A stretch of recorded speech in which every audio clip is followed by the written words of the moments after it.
I'm so excited that you guys have a new album coming out because, you know, to be honest, I wasn't sure if I would see this day. Brian, I'm curious to hear about your return because you said in an interview, you said you'd had a pretty good run and you kind of implied that maybe you would not be returning to singing or returning to AC/DC. Well, you know, I've had a pretty good run.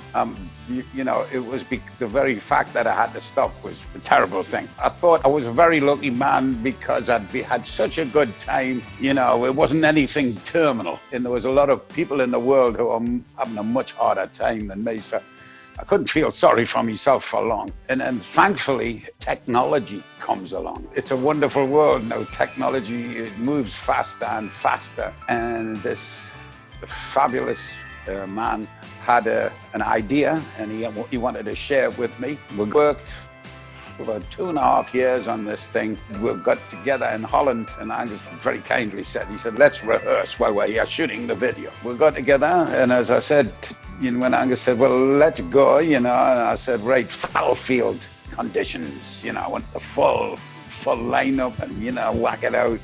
Because if it doesn't work, I don't want to waste any time. And well, it did work. And it was smashing, and we had such a wonderful time doing it, you know, and we had a cracking, as Angus said, what's going to, okay, this is good. I know that, Brian, you're not at liberty to really discuss in detail the technology that you worked on in Holland, but is it something that you could say is something that might revolutionize in the future? People with hearing loss, musicians with hearing loss, is this something that we can like look forward to in the future? It's going to like change things? Absolutely, me dollar. There's a lot of people out there that suffered and this thing, as I say, we can't talk too much about it because it is pretty secret at the minute. You know, it's non-disclosure thing, but it will be out. Awesome. Got it first.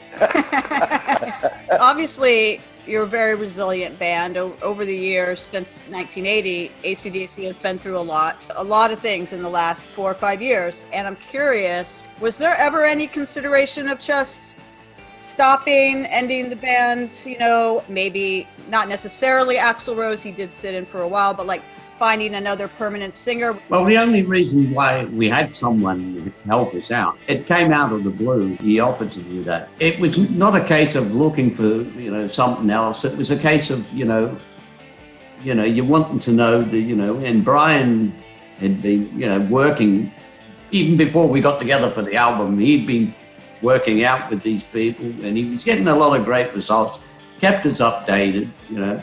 And I was hearing all the time, you know, Brian was really happy with the, you know, the technology, you know, and he was testing it in different environments.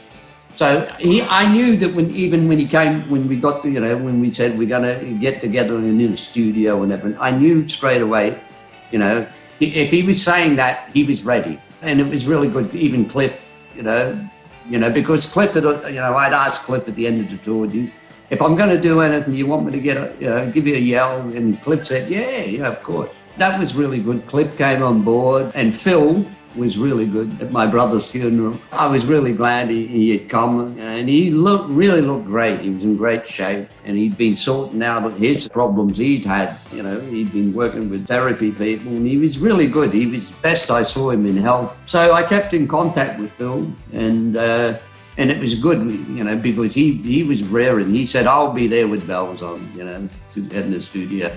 And with Stevie, my nephew, he said, yeah, I'm there.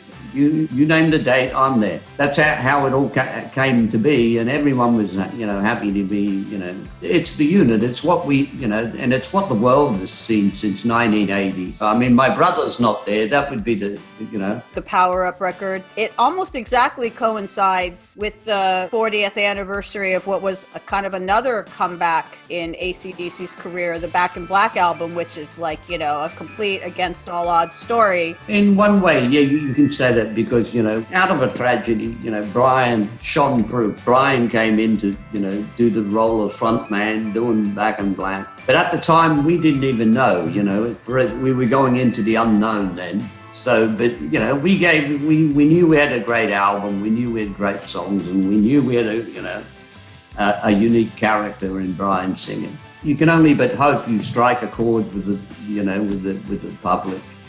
And with this album, it has similarities. I rely on my brother, who was the founding member, Malcolm. It was his idea in the beginning, his style of music he played. He was guiding us all the way through from the beginning. My brother's not there. He's there in spirit. His gift to the world on this album is what he always did best was, doing the songs. He had a unique way of coming up with guitar riffs, coming up with song ideas, great chorus ideas. He was just a unique person. He'll never be replaced. Has anyone approached you to do the AC/DC biopic yet? Like the Bohemian Rhapsody, but AC/DC? Because I need to see that movie. I need to see you guys at the Oscars. We would probably have to steal one of the Oscars, I think. No. You get a lot of people who come at you and ask you if you want to do something like that. I don't know. Sometimes I look at them and they kind of get a bit cliche. They've always got a similar thing. Yeah. Who knows? If one day somebody can do something and do it justice. Who would play you guys? Who would play us? I don't know.